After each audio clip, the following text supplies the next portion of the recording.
Solo travel is your ticket to freedom and growth, but it's a journey where safety must be your constant companion.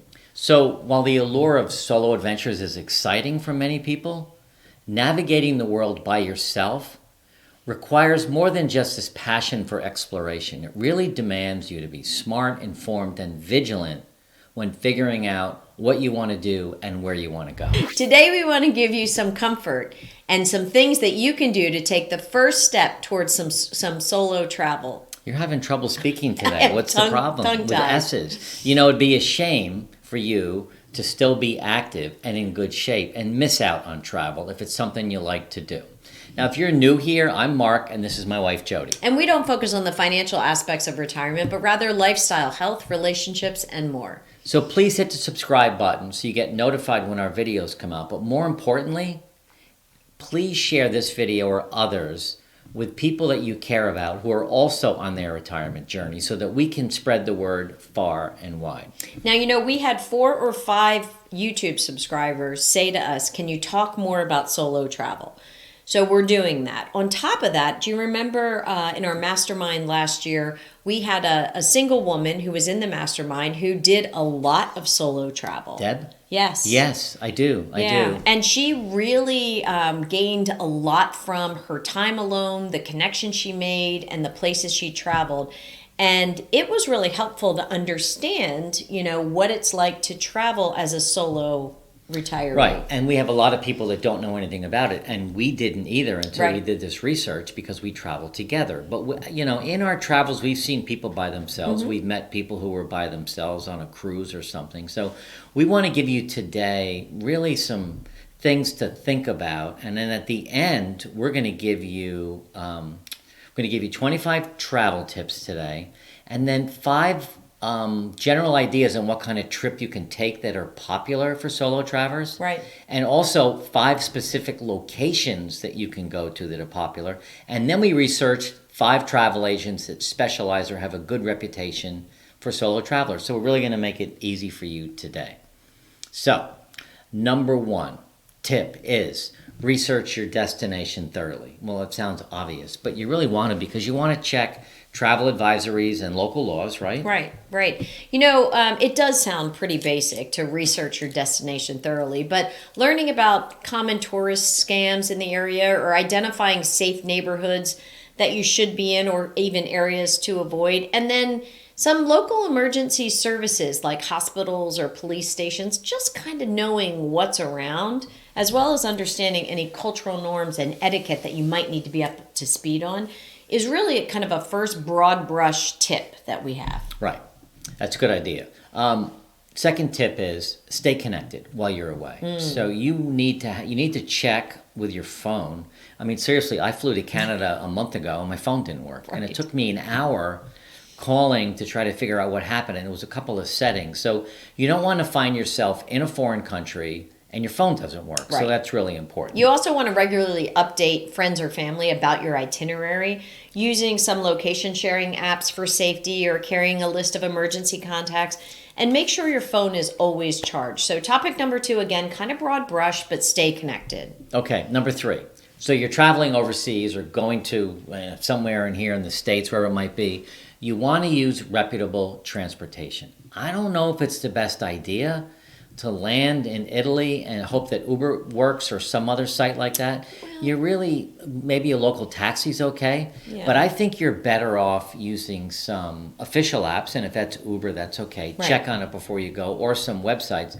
But I wouldn't just jump in any unmarked taxi or ride share, or, gosh, even if you're in the Far East, these wagons. Rickshaws? Yeah. You just have to be careful. You know, it's interesting. Our girls traveled abroad during college, you know, all 3 of them. One went to Australia, one to Barcelona, and the other to Florence, Italy. And the one in Barcelona had 2 girls that got, taken on a bad ride in not reputable transportation, and they actually ended up having to come home, and it was a very scary situation. So just having a clear idea of where you are on a GPS, on your phone, and the route that you should be going, just trying to make sure that you are going from point A to point B, I think makes a lot of sense. Again, under this third topic of reputable transportation. And the point here is not to talk you out of doing solo travel. It's really to take some good notes and to prep good preparation so that when you're there, nothing bad happens. And actually, a lot of these tips are if you're solo traveling for sure. Yeah. But also if you're traveling, with a companion. Yeah, no, I agree. I mean, so I think it can be used both ways.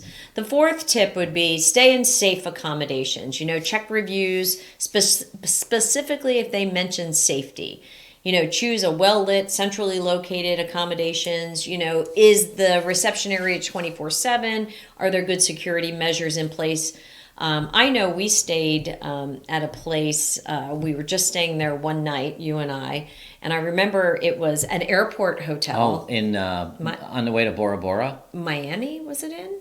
No. Miami? No, I don't remember. Anyway, we stayed, and it was interesting because it was in this massive airport, and yet you didn't need a key card to get up to any of the floors. Oh, that was at the Miami airport. Yeah. At the hotel at the Miami airport. And I kept saying, isn't it weird that anybody in the airport can get up to the hotel level? Get up into the hotel level. So that didn't make me feel great. But keeping your room locked at all times, of course, and avoiding any ground floor rooms if you're in an unfamiliar place, I think is good practice. I think you're better to be up a little bit. Definitely. Just not too high that you can't jump.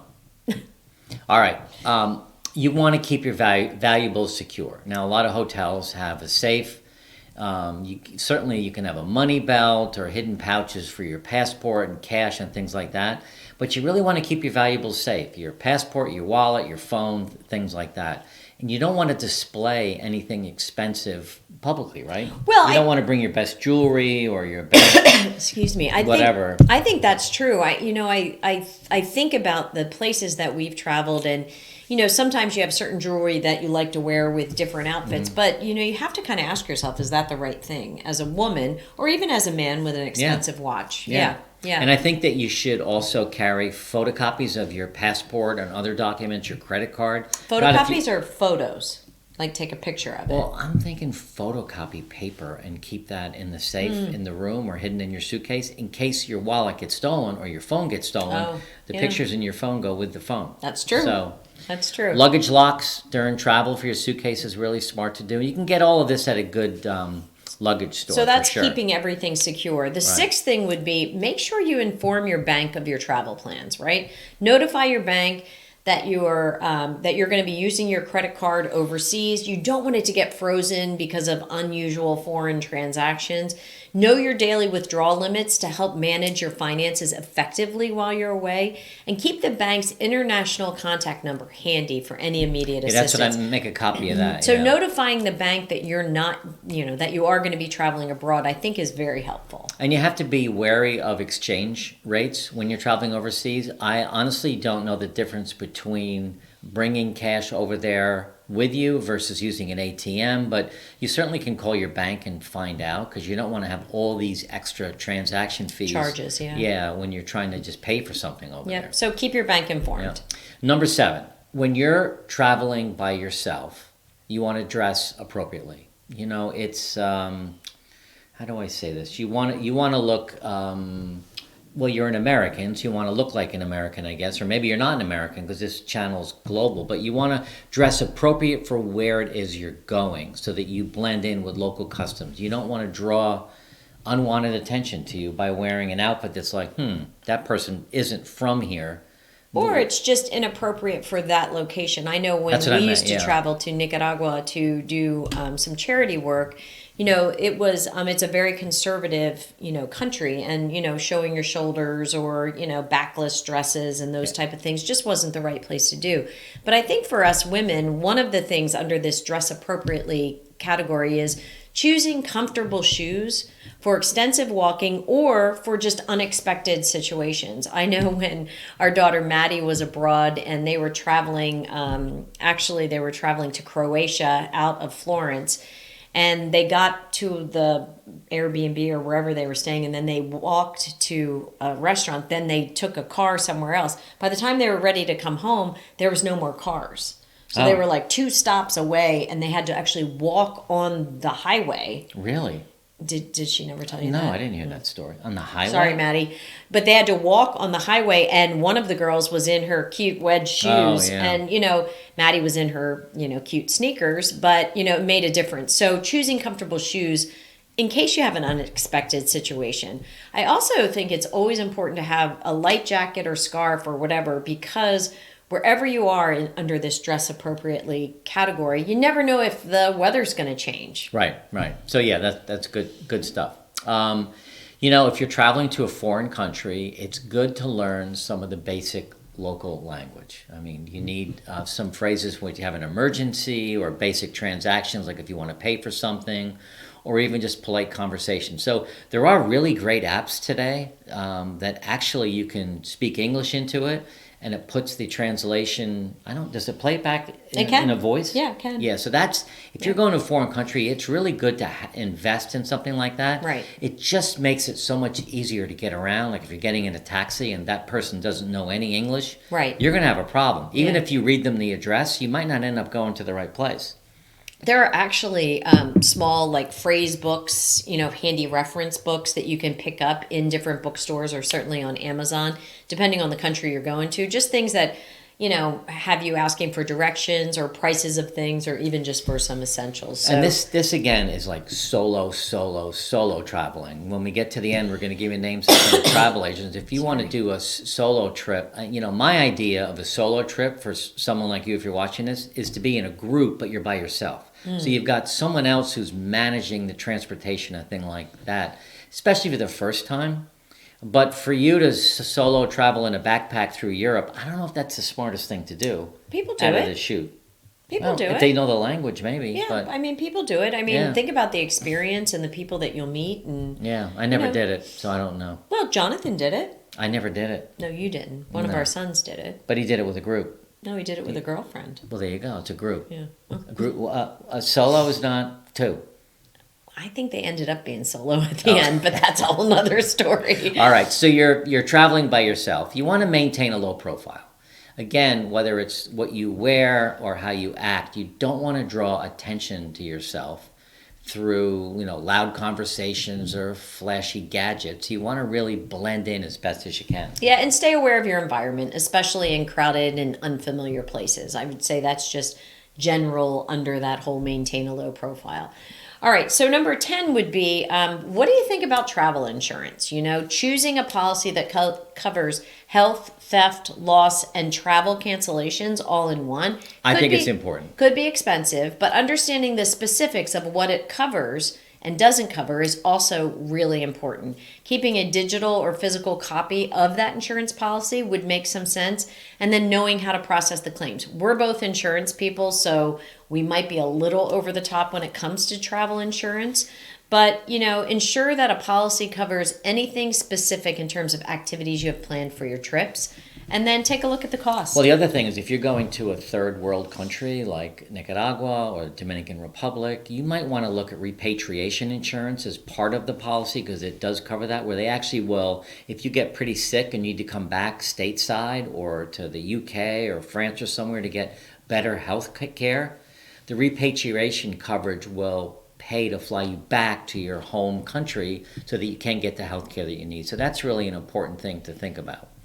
And again, don't forget to stay to the end, because we're going to give you 5 general ideas of what kind of trips solo travelers tend to take, 5 specific locations that are pretty popular, and then we found 5 travel agents that have a good reputation. So stay to the end for that.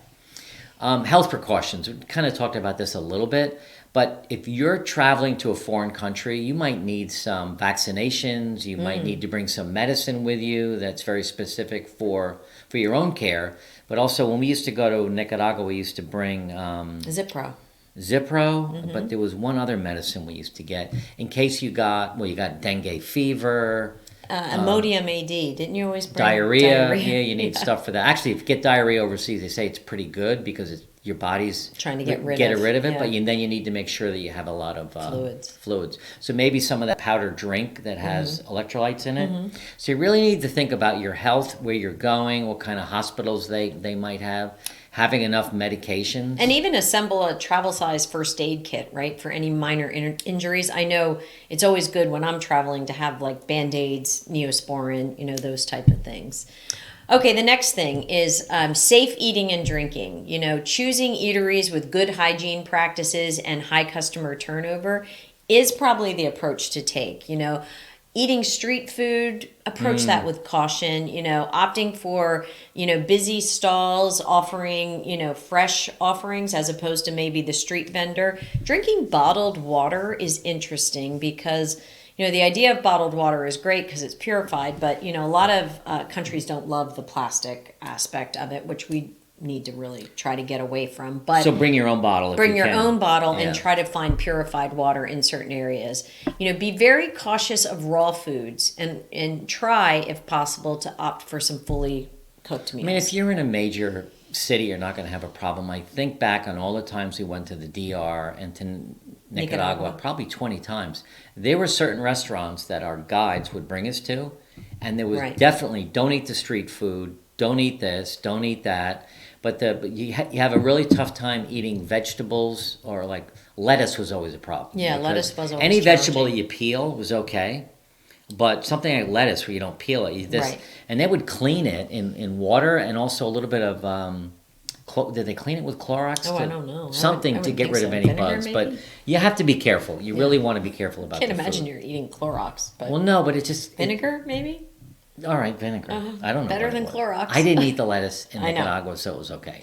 All right, the 13th one. You want to trust your instincts. Yes. Your instincts are pretty good in most situations. If you're feeling a little bit nervous about what's happening around you, you probably should. You probably should scoot. Yeah. I mean, that's just good intuition.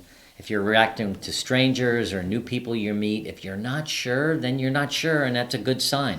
Trust your instincts. Yeah, and avoid walking alone in less populated or poorly lit areas. I mean, that's kind of obvious anywhere you go.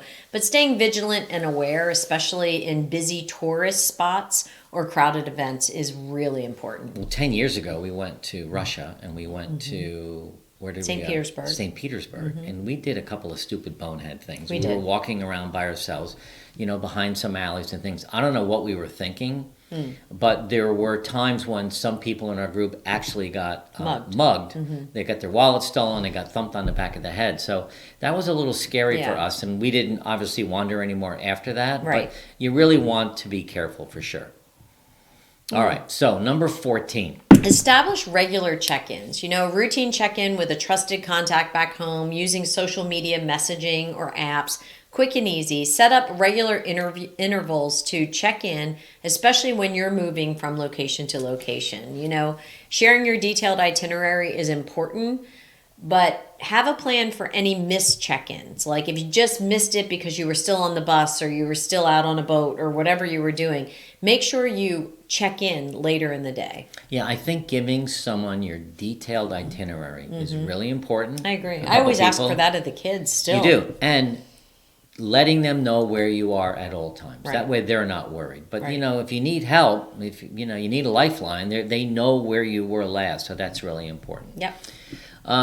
Tip number 15, safe socializing. You're going to meet new people. And you probably want to meet new people in cafes, museums, or if it's on a group tour. But you want to be really careful about the information you share. Especially your personal information. Yeah, so, open up about, general things, where you're from and what your hobbies are and things like that. But you don't want to give away any specific information. I wouldn't give your address. I wouldn't necessarily give your phone number. I wouldn't hand them your phone to look something up, then you can have a problem. So I think that you really, again, comes back to trusting your instincts when you're being around new people. I agree. Okay, the 16th thing is just handling emergencies. Memorize or carry local emergency numbers with you for police, ambulance, fire. Keep an emergency card with you with all your personal information, your blood type. Do you even know your blood type? You know what? I just thinking about that. Allergies, blood type, medications that I'm on.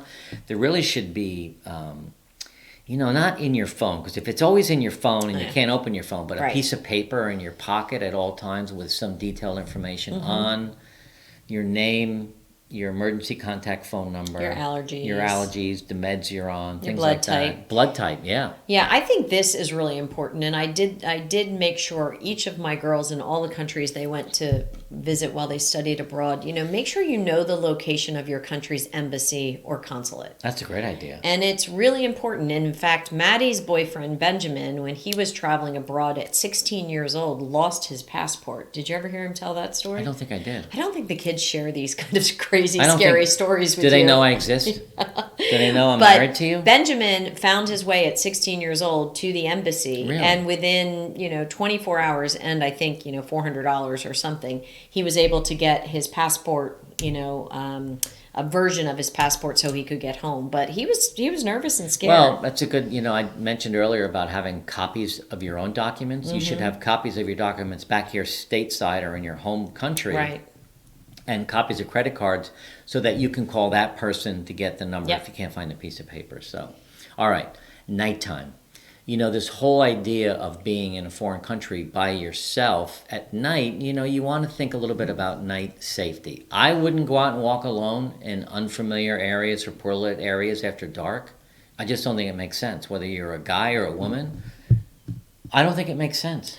Well, Would you? Well, so no, I Oh, wouldn't. okay, I all wouldn't, right. and I don't. But you often will get up before the sun's up, and you're out in the dark of the streets at 4:35 in the morning, searching for the sunrise wherever you are. Yeah, but that's typically like New York City or White Plains or Canada, Marco Island, Toronto. Florida, Toronto.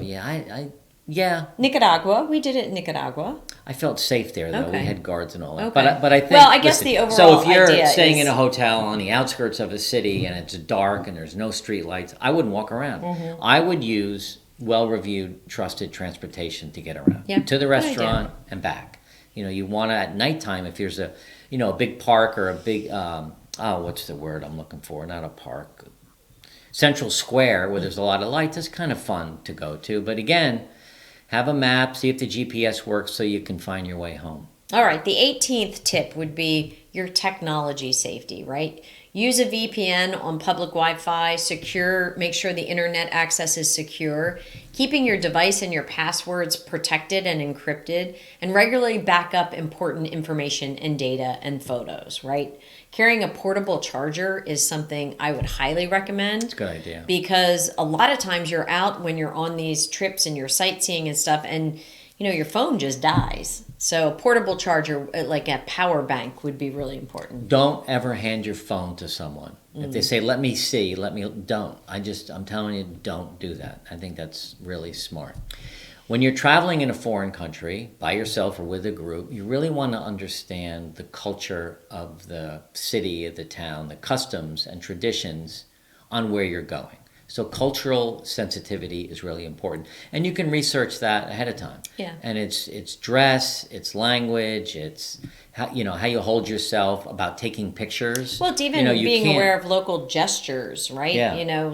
Something that might mean something in one part of the world doesn't mean the same in another part of the world, whether it's a gesture or a phrase or a behavior. But what you want to try to do is avoid misunderstandings just because you don't have the knowledge. Right. So, let's see.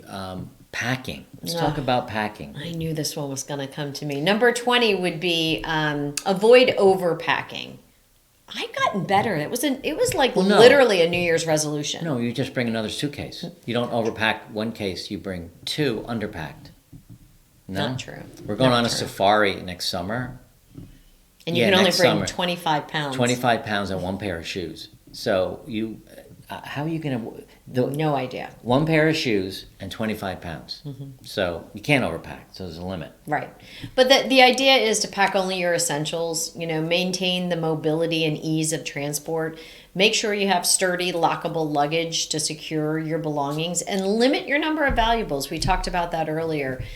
Choose versatile clothing that can be mixed and matched, and usually that just is sticking with basics, like basic colors. And get it that cleaned you can- over there. That you can mix or match. And you can sometimes find places Well, it that depends how will- long you're going, but if you're going for 10 days, you don't need 20 outfits, two for each day. It just isn't. It's just it's just untenable. Oh boy. Is that the right word? Don't forget to stay to the end because we are still going to give you the 5 general ideas for what kind of trip would be good for solo travelers, 5 specific locations, and 5 travel agents we found. All right.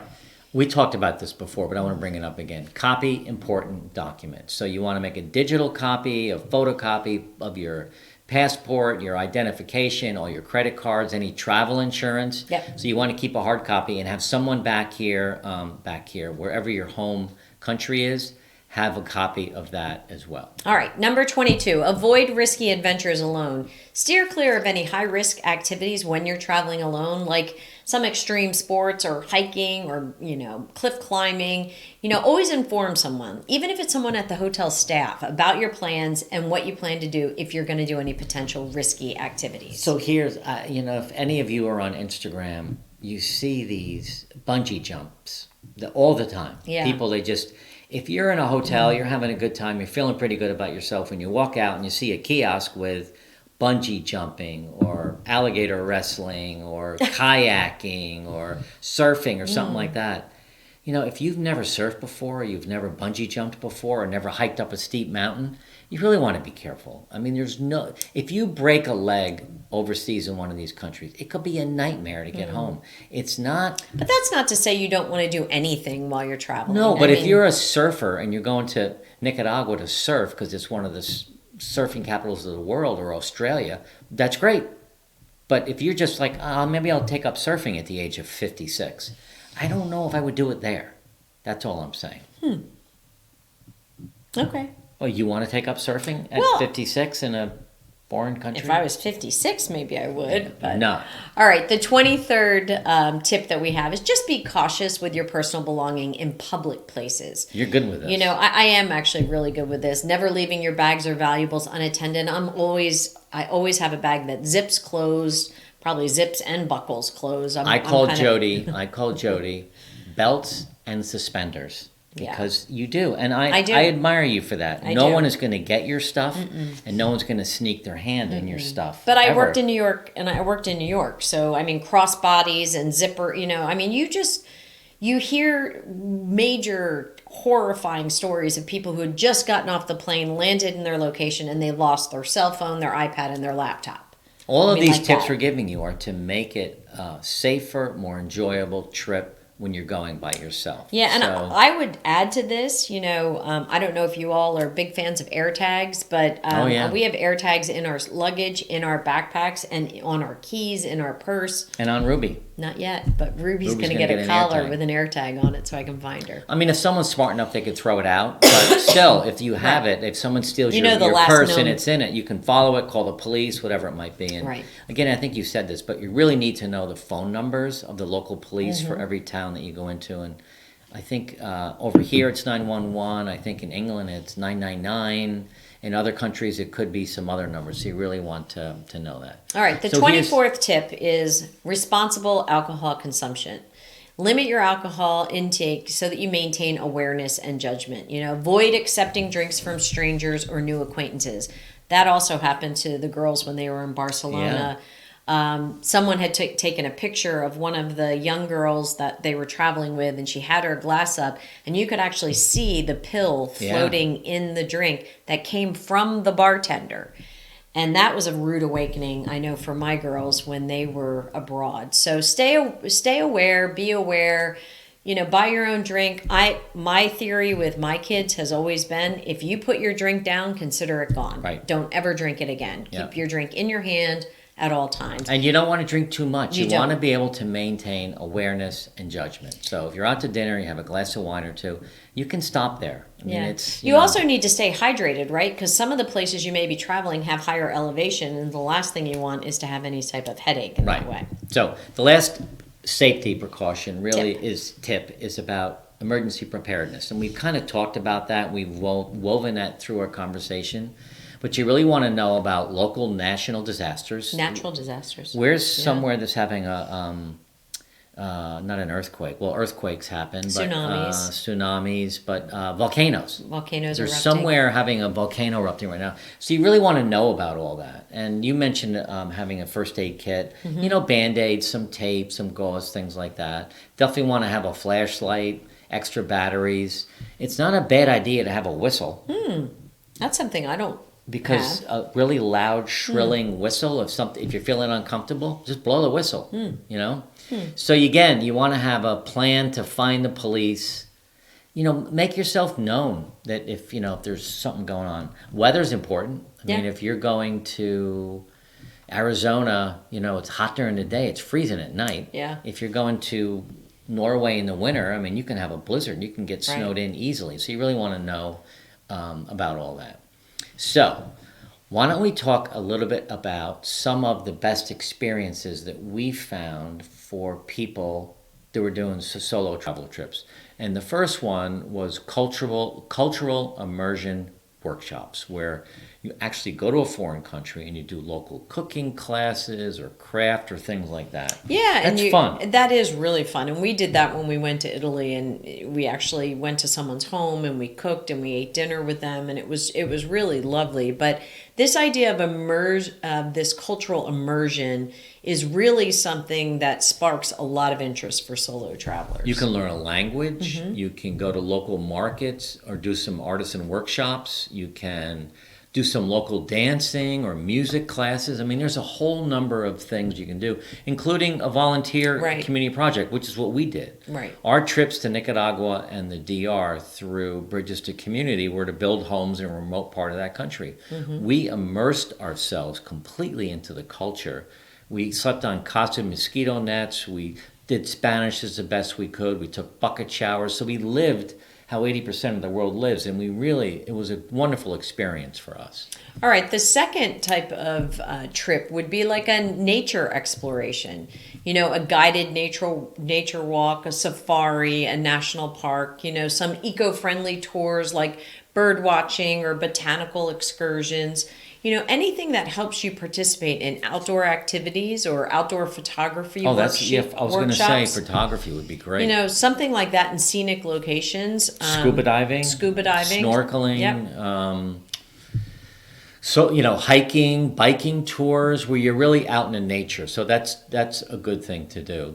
Another popular tour to go on is historical tours where, we keep talking about going to Cuba. We would love to go to Cuba to see the history of that country. Yeah, I mean, there's so many places that you could go to explore ancient ruins, with knowledgeable guides, and have a history themed kind of walking tour in some historic cities like we did in Florence. I was going to say that was the most amazing, that was really fun, guided tour that we did in Florence, and I've never been a big fan kicking and screaming. I didn't want to do it, but it was a whole day.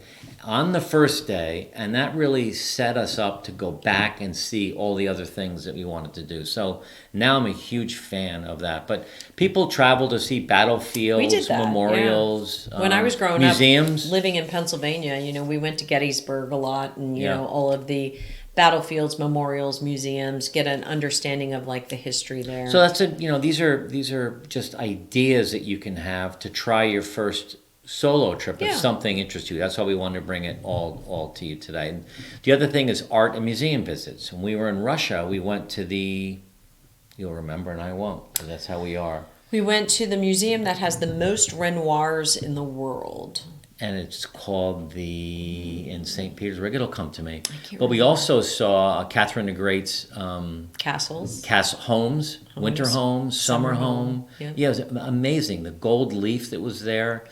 It's so art and museum visits all around the world. There's so many different places to go. It's amazing. And then this one is one of my favorites, is a wellness retreat. And I've done this in Costa Rica, and I'd love to do one with my girls, where you join a yoga or meditation retreat in a tranquil setting, and you participate in wellness workshops and nutrition workshops and holistic health and mindfulness. even if there's a spa or wellness center there that offer some traditional or even non-traditional therapies, I would love to do a wellness. And there are some travel agencies that focus on wellness retreats, And which listen, is interesting. this would be a great first solo trip for you, possibly, because it kind of sets the stage for retirement, where you start to have some good practices on nutrition, mindfulness, exercise, and you don't have to go for a long period of time. You can go for 4 days and really get a lot My out friend of it. Kathleen did one of those in Arizona at a place in Sedona called like Encantada or something, and she loved it. All right, here are 5 specific locations that are very popular right now for solo travel. And the first one is in Japan. It's Kyoto. I think that's how you pronounce it. I've never been there. I haven't either. I don't know anything about it except the research that we did. But they have a tremendous number of historical temples and shrines. It's got modern conveniences, like it's not out in the middle of nowhere like Tokyo, but it's 30% less. Costly. So it's not a major city like Tokyo, but it is a city that has a lot of history, but it's a lot cheaper. And there's all sorts of hiking you can do there. You can do a traditional tea ceremony. That's kind of cool. There's, shrines and the torii gates, great local markets, and try some of the local food. The second place that we researched, you've actually been to, Reykjavik, Iceland. I would 100% go to Iceland. I'd go back again. Actually, I've I want to never do a been. family trip there. It's the most amazing country ever. I couldn't So believe expensive though. it. Well, it is. When you get there, it's It is very expensive, expensive. but I remember the boys saying like a beer was like $20. But there's these, we did snowmobiling on glaciers. We went to the foot of a glacier that's shrinking every day by 6 inches. It was the most amazing thing that little exposed piece of earth right there hasn't been looked at or touched by a human in millions of years. Well, and been seen for millions of years. But there's geothermal spas, there's caves, there's beautiful waterfalls, the Golden Circle. Iceland is definitely a trip worth going, for sure. Well, I look forward to that family vacation. Yes. Barcelona, Spain. We've been there too. And that's there. a great spot. Jordan went to school there. Yes, she did. Yep, that's a good spot. It's a great place for great food, great museums, a lot of history, great nightlife, lots of people. There's beach and there's city all in one place. Okay, I loved it. another popular spot. I've never been. I have. You have. New Zealand. So New Zealand is an amazing place. There's 2 different parts of New Zealand. There's Queenstown. There is bungee jumping and jet boating. There's helicoptering up to glaciers. The people are wonderful. The culture is great. The wine from New Zealand is amazing. They have a whole island that you can take a boat to, and it's just all wineries and little like bungalows on this island. It's wonderful. We should go back. I should go back. You should wouldn't show come. me You around. said the flight was too long. Well, I've changed my mind. Okay. Tuscany, Wow. Tuscany, Italy. Now, we've been to Florence, which I absolutely loved, and I would go there for a month, but Tuscany's near Florence, Siena, is it Pisa? Pisa. There's wine tasting, Chianti vineyard regions, tours. Oh my gosh, what is the wine there that has the bird on it? The Chianti. Chianti, yeah. Reserva. Chianti Reserva. Yeah. It is the medieval villages. It's just absolutely gorgeous. We did cooking classes. Yeah, I loved Italy and Tuscany. Yeah. I love New Zealand too. So those Yeah. are the 2 right now that are sticking out for me. Okay, so there are some travel companies that we told you we would talk about that specialize in solo travelers. So we're going to put these links and descriptions below, I think. It's either going to be below for sure, and or we could do... I think we'll just put them below. Yeah, it's I easier. think that's There's a good 5 travel companies, and the first one's called Intrepid Travel / Inspiring Vacations, and the website will be there. But they have a wide range of solo-friendly tours, from safaris to cultural trips, and they have sustainable travel experiences. They have small groups, big groups, really whatever it is you want. You want to go to their website and look. And they give a trip where it's a balance of some guided stuff and some things you can do on your own. And they really emphasize authentic experiences, local authentic experiences. Sometimes homestays. Yeah, and food tours. Street food tours. Yep. And again, going with a company like that, they're going to take you to the safe places. Yep. The next one is called Road Scholar, ROAD, Scholar. And this really offers educational travel programs around the world, including history, culture, and nature. So they tailor the trips for older solo travelers seeking to learn and find new experiences. Yeah, so that's a good option. That's a great option. And then there's a company called G Adventures, gadventures.com. It's adventure travel, so small intimate groups to foster a sense of community. Mm-hmm. They offer something called My Own Room option, so you can actually have your own room. You might not want to share a room with a stranger. Right. They have local guides for authentic tours and destinations. But it's really around adventure. It's about an adventure, yeah. Like adventure. Check all these websites, yep. because if something may click for you, right. and find it something you want. Okay. The next one's actually called Solo Traveler, and the website is solotravelerworld.com, but that will also be below. But this one really provides a tailored travel experience specifically for solo travelers that want a range of destinations, a range of trips, a range of styles. They go from leisure to crazy adventure. So they kind of do it all for the solo Sounds traveler. like it might be a little higher end. I'm not sure. They focus on safety and comfort. Which I like. They want to ensure a stress-free experience. Mm-hmm. So they do some social events. So I think that might be a good one. Here's another adventure travel company, Overseas Adventure Travel. So this is cultural immersion, and adventure travelers, and cultural immersion and adventure for travelers over the age of 50. Right. Well, I'm stuttering. I'm getting my tongue all caught up.